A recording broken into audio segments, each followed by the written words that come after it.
The story opens with SWAT Commander Travis Hall, who is summoned by his superiors to the headquarters despite the fact that it is a holiday.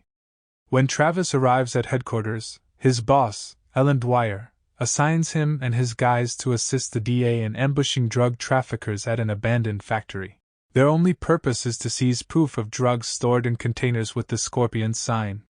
2 DA agents will accompany them during the operation.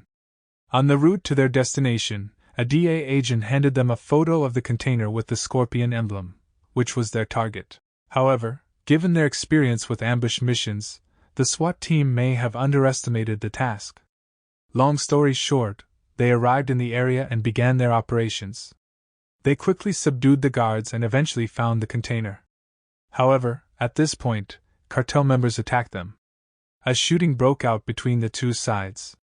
Although the shootout took its toll, the SWAT force eventually defeated the cartels. In addition, they arrested a cartel member named Diego. The 2 DA members then attempted to open the container, believing that they had the situation under control.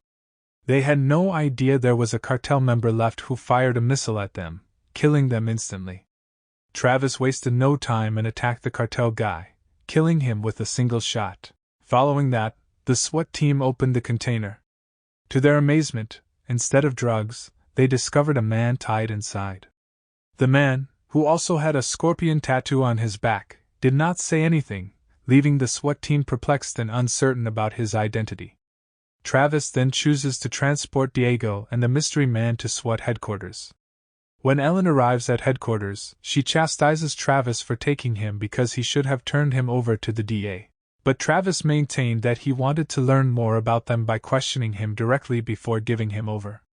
The action then shifts to a plane boarded by a terrorist leader, Lars, and his right-hand woman, Phoenix. Lars had been holding the mysterious man, whom he refers to as the Scorpion. Moments later, Lars learns that Scorpion has been apprehended at Seattle SWAT headquarters. Lars was furious and ordered his troops to attack the SWAT headquarters. Meanwhile, Travis meets with the IT officer at headquarters to learn the true identities of Diego and Scorpion. The IT officer discovers Diego's true identity. He is a lieutenant from Hungary who deserted for the mafia. However, the IT officer is unable to uncover any information about Scorpion. Travis then interrogated Scorpion. As for Diego, Travis directed his female assistant to question him. Instead of opening his mouth, Diego chose to slam his head against the hook of the handcuffs. Meanwhile, Scorpion does not want to divulge his true identity. He informs Travis that if he wants to know anything about him, he should just ask Diego. Unfortunately, when Travis visits Diego in his cell, he has already died. Then Travis returns to Scorpion to find out what really transpired. Scorpion just responds that he is being pursued by an enemy and that 2 federal agents will undoubtedly apprehend him. However, Travis must be aware that the agents are fake. When Travis exited the room, he encountered 2 people claiming to be FBI agents who were going to pick up Scorpion. However, they were unable to respond when Travis posed questions to prove their identities. When they realized their cover had been revealed, they quickly pulled their weapons. But Travis reacted quickly. Travis was able to murder one of the false agents, while the remaining one surrendered after being encircled. The fake agent warns Travis that if he continues to refuse to hand over Scorpion, they will face dire consequences. When Travis heard it, he instantly returned to Scorpion, only to discover that Scorpion had already released himself from the handcuffs that held him. Travis got into another brawl. The Scorpion proves to be a superb melee combatant. He not only defeated Travis, but also snatched his weapon. Instead of shooting him, Scorpion returned Travis's gun. He invited Travis to help, knowing that Lars would assault with a larger group. Following that, Travis and Ellen visit Scorpion in his jail to discover who he truly is. Scorpion says that he is a special intelligence operative who stole billions of dollars. He also informs them that the person who is following him is Lars, the terrorist who has taken over minor countries with his army. And he knew there must be informants on the SWAT team working for Lars. Travis decided to relocate Scorpion to another location in order to avoid extra casualties in SWAT and to prevent Lars's operatives from tracking Scorpion's movements. Meanwhile, Lars approaches a hacker for assistance in cracking CCTV at the Seattle SWAT headquarters, as well as determining the identities of all SWAT troops and their families.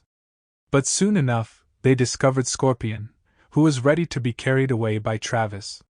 Lars quickly informed his men, who were already preparing to kill Travis and grab Scorpion near the SWAT headquarters. Fortunately, Scorpion discovered the presence of a sniper targeting Travis. Chaos ensued, and the car transporting them crashed into the road divider. Lars's men then take advantage of the situation to kidnap Scorpion.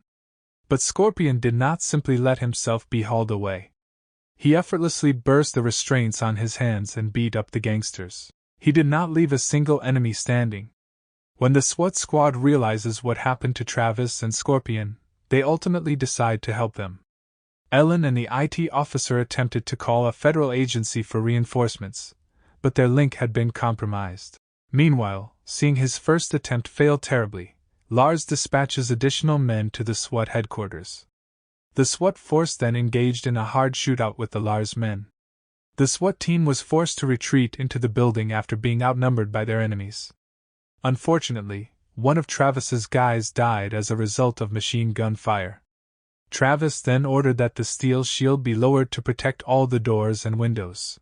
They can now take a small sigh of relief. However, just as they were going to call for aid, the power went out, cutting off the signal. They were completely secluded within the structure, while outside, Lars's men surrounded it. But unexpectedly, the phone rang a few minutes later.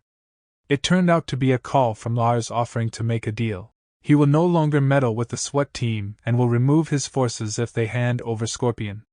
Travis, who answered the phone without hesitation, declined the offer. Lars, however, drew out his ace.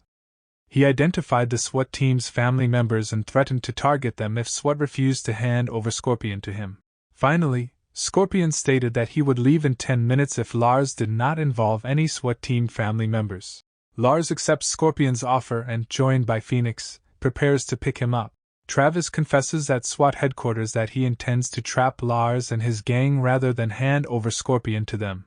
In order for his plan to work, he wants Scorpion to disguise himself as SWAT personnel while his prison clothes are placed on the deceased SWAT member, who was shot by a machine gun.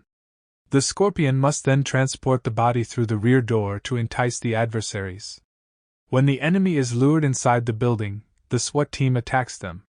As soon as the steel cover at the back of the building opened, Lars instructed his men to pick up Scorpion. But suddenly he noticed a flicker of light, Morse code, indicating that he had fallen into a trap. Lars instantly withdrew his men. The terrorists' retreat confused Travis. Meanwhile, when Ellen noticed the flickering light, she dashed towards the area. After that, everyone on the SWAT team assembled again, with the exception of one individual, Ward. Travis went to find Ward. This is where it was eventually exposed that Ward was a spy for Lars.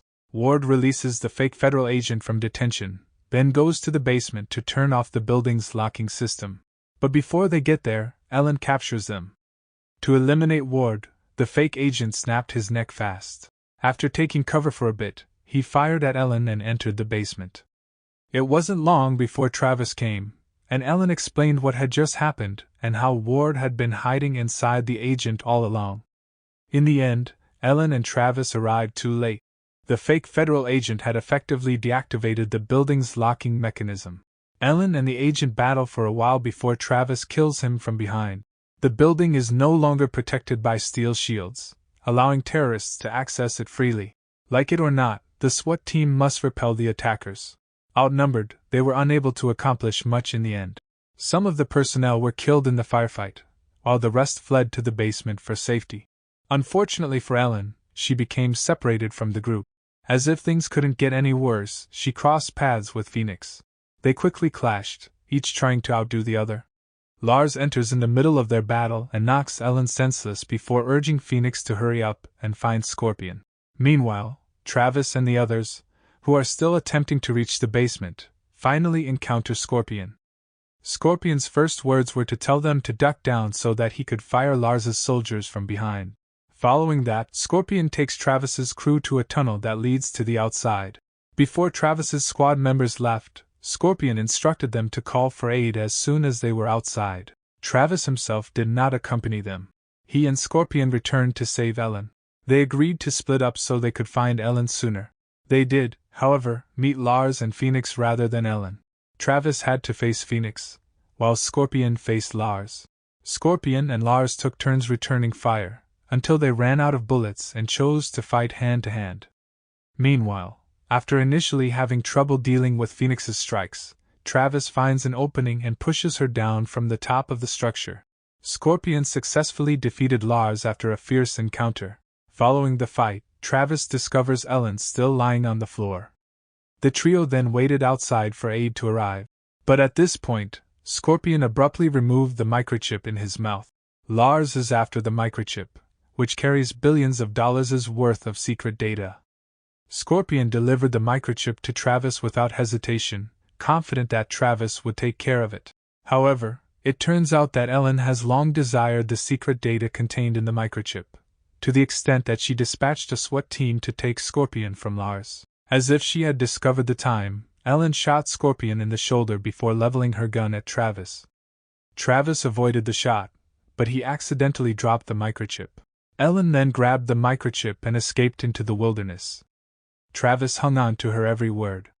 But as soon as he reached the midst of the forest, he lost Ellen. And it was at this point that she arrived from behind, beating him. Despite being severely beaten, Travis eventually managed to turn things around. He took the gun that had previously been tossed on the ground and pointed it at Ellen. She gave herself up to Travis after being cornered and feeling desperate. Help arrived later in the evening. The cops bring Ellen into their car, and Travis is asked to identify Scorpion's body. However, when he checked, it wasn't a scorpion. Nonetheless, Travis chose to lie so Scorpion could walk free and no one else would pursue him. At the end of the film, Travis safely returns home and reunites with his family for the holiday. Thanks for watching. If you are new, don't forget to subscribe for more of these recaps. Until next time, have a nice day.